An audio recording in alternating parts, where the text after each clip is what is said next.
Hello and welcome back to my channel. Today I'm going to be talking you through my plan for carb cycling, what it means to me, what it means for the future of my diet, this channel, and everything in between. Before I get into it though, if you're new to my channel, I have been on the low carb diet, keto diet for about 7 months, a little bit over 7 months, and I have lost 16 kilos, 35 pounds in that time, and I've shared all of my journey with you on this channel. I'll leave a link below to my weight loss history, so you can watch some previous videos about my journey if that interests you. And so I have been on the keto diet for a while, and the last couple of months, if you've been following my channel, you know that I plateaued for a long time, lost a little bit, plateaued for a long time, and then I went away on holiday to Japan and had the time of my life. And I kind of didn't really think about diets a lot while I was there. I gravitated towards low carb, high fat food, but I also had things like ice cream and noodles and foods which are not keto friendly. It's definitely possible to keep low carb while traveling, and I've actually got a video coming up that will help you if you want to keep low carb while traveling, because it's definitely possible. I definitely did mostly low carb, high fat. And coming back, I have been gravitating again towards keto food, but I haven't really shared what I've been doing and my plans for carb cycling, because I touched on before going away that I'd increased my carbs and I was feeling better and I was losing weight again. Well, since I've been back, I've kind of been eating similar to how I was away, and I've now got a plan for the future for what I'm going to do and how I'm going to do it and how I'm going to incorporate the keto diet into my diet long term. Now, before you go and hit unsubscribe to my channel, let me explain. I'm still going to be low carb, high fat and keto, but I want to cycle in and out. I feel for me, because I've kept a spreadsheet, I'm a bit of a numbers nerd, I've kept a spreadsheet of all of my weight loss. Every time I weigh, when there's a new weight, I put it in there. Even when I go up, I put it in there. And so I can actually see exactly at what point I start to plateau and really think about it. And for me, I think me personally, and everybody is going to be different, this isn't a one size fits all. Definitely have a chat with a health professional, and that's probably the best tip, is to have someone holding your hand and working out what works best for you. I'm lucky that I'm married to a health professional and he understands all of the numbers and everything, and we're working on it together. He's also doing the low carb keto with me and experimenting as we go. So for me, the magic number I feel is 6 weeks. 6 weeks of strict keto for me is when I have the ultimate weight loss, the ultimate of feeling good, and then I seem to plateau. And I plateaued after 6 weeks. I went through plateau and whoosh and plateau and whoosh, and I was patient with it. But I took out dairy, I put in dairy, I took out this and I took out that. But as soon as I added more carbs in, I found I've been losing weight. Now, when I say more carbs, I don't have bread, I don't have pasta, I haven't been cooking with things like that. It's more out and about. I might have something, or for me, my weakness has always been chocolate, but I've always wanted to intuitively eat chocolate, and that's what I've now found after being strict on keto for 6-7 months. I have an appreciation for food that I never had before. Years before keto, I read this amazing book called Intuitive Eating. I'll leave a link to it down below, which really is about throwing out diets, throwing out the scale, and really intuitively listening to your body.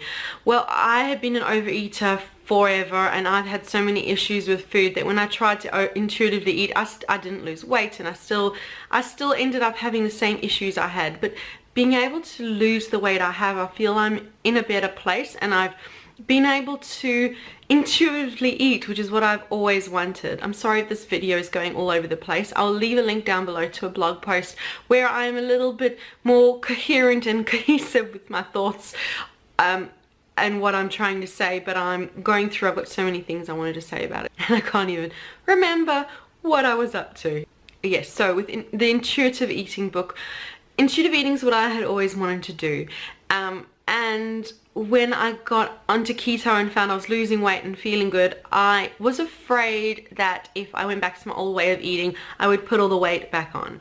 Well, I haven't gone back to my old way of eating, but definitely carbs have crept back in, and I haven't put weight back on. In fact, I've lost in the last couple of weeks I've lost another kilo, and every day I'm almost challenging myself. I'm going to eat this and I'm going to see if that'll move the scales up, and it hasn't. The scales have been staying the same or losing a little bit, staying the same or losing. So again, I feel that maybe 6 weeks of eating this experimental way is the way it's going to work for me. So I am going to, in the long term, be going 6 weeks on, 6 weeks off of strict keto. So 6 weeks of strict keto. I did 6 months of strict keto, so 6 weeks should hopefully be a breeze for me. I'll get back into ketosis. I'm not sure exactly how that's going to feel for me, but I know I feel good in keto. I know 6 weeks for me is the ultimate perfection of keto.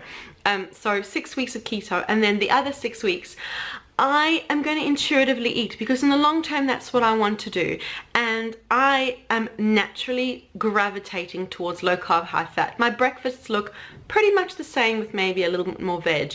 Lunches, the last week I've had a lot of lunches out, ladies who lunch. I've had lots of lunches with friends and family, and we've been at restaurants, and I've ordered whatever, and I've eaten whatever, and I in a way I'm a bit nervous to share what I have been eating with you, because I don't want to go and encourage you to do the same. I have got to a point where yesterday I ordered a pie with mash and vegetables, and I ate the pie filling, and I ate maybe half of the pie crust, and I ate a bit of the mash. But again, I am doing no keto at the moment, and I felt fine afterwards, and I weighed myself this morning and my weight stayed the same. That might not be the same case for everyone, but I know I've learned when to stop, and that is the important thing, that I can have a pie with mash. I didn't eat the gravy because, yeah, I just didn't feel like it.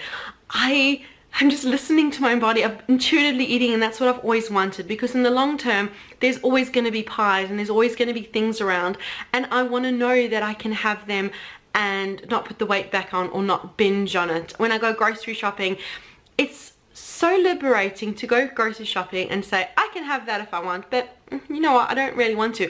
This morning I went grocery shopping. I walked down the chocolate aisle and just said to myself, okay, I can buy anything and I can eat anything down this aisle. Let me look at it and think. I must have looked like a crazy person, stopping at every package and like thinking about it. And do you know what I bought? I bought nothing. I just didn't feel like it. I've been having enough stuff. It's amazing when you give yourself permission and things aren't off limits. You just, you know, I mean, when I was on holiday, I ate chocolate. I've still got some holiday chocolates left over from Japan that I've been slowly noshing on. I've always wanted to eat this way and eat intuitively, and I'm so happy that I've found a way to be able to do it.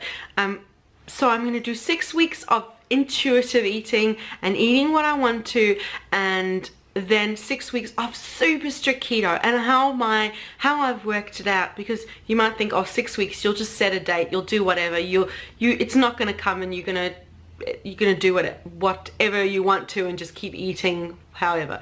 No, for me personally, again, this is my plans, and I wanted to share my plans with you because I've shared every step of the journey, highs and lows and everything, and I think I've got a plan worked out from now until the end of this year, which sounds a little bit crazy, but let me explain. So my six-ish weeks off keto will bring me to the 1st of May, and that's what I'm going to do. 1st of May, I am going to be super strict keto, no chocolate, no more chocolate aside from 85% plus, no pies, no nothing. I want to be in ketosis. I love the feeling of being in ketosis. I want to experience that. I want to have 6 weeks of it, and when I get to the 6-week point, that will bring me to around mid-ish June, and from mid-June for the following 6-ish weeks is what I like to call birthday season. Both my children and my birthday fall between mid-June and mid-August, or early August, and it's one after the other, and I want to just be able to, we might go away for a weekend to country Victoria somewhere. We haven't planned anything, but we might go out and about. We'll have birthdays and parties, and I don't want to binge on cake, but I know I can have a piece of cake and not worry about, oh no, I'm going to be kicked out of ketosis, because it's my non-keto time. So I'm quite happy to have those 6 weeks of being out of keto and experience birthdays and celebrations and all of that, and then back on as soon as after the birthday, have a good 6 weeks or so.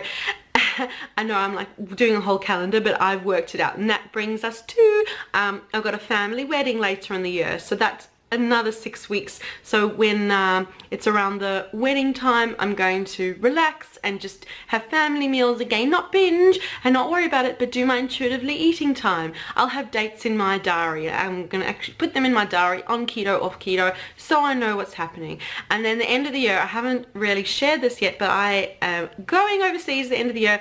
I have a massive trip planned. I'm not going to get into it yet, later on, and then later on I'll talk about it, but I have a massive overseas trip with a family planned for the end of the year, and that is going to be completely non-keto. I want to just enjoy the trip with my family and not think about food and behave and eat the way I was in Japan, and again share the journey with you. So what does that mean for my channel, on keto, off keto? What's this channel about? Well, I, as I said, naturally gravitate towards low carb, high fat foods, and my breakfasts are low carb, high fat. They're keto friendly. I'm shopping and I'm cooking keto foods with a few added extras. It's kind of like, for the kids, I've been cooking all the keto foods with some added extras, and I'm just going to continue doing the same. So I'm going to continue sharing low carb, high fat recipes on this channel, because really that's the core of my belief and the core of long term. And I also want to share more videos about intuitive eating and about how I can cope with having more carbs and not putting on weight, because that's the huge fear, that you'll go off keto and you'll put all the weight back on, and I'm living proof to show you it doesn't happen. And if you it's over to you, really. So leave a comment. I want to hear your thoughts on my plans, on what videos do you want me to share on this channel when I have my weeks of not being on keto. Do you want to see the kind of meals that I'm eating? Do you want full days of eating? Do you want just my experiences, my thoughts, my feelings about intuitive eating? Leave a comment. I really want to hear what you think. This channel is for you. I'm filming videos that I enjoy to watch, that I enjoy filming, but I also want to film what you want to see. So as I said, from 1st of May, I'm going to be super strict keto, and I may even share some beginner's guides, getting back into keto and ketosis, full, you know, having 18 to 20-ish grams of carbs a day, what that looks like, how I'm going to do it, how I'm coping, getting back into keto, all of that. I'll share the videos I want to share, but as I said, let me know from you as well. So that is the plan. I'll leave a link, as I said, down below to a blog post with a more coherent explanation, because this is going to be really fun to edit and make captions, closed captions for, because I don't even know what I've said. So thanks so much for watching the video, and make sure that you leave a like and subscribe for more inspiration, and we'll see you again soon. Bye.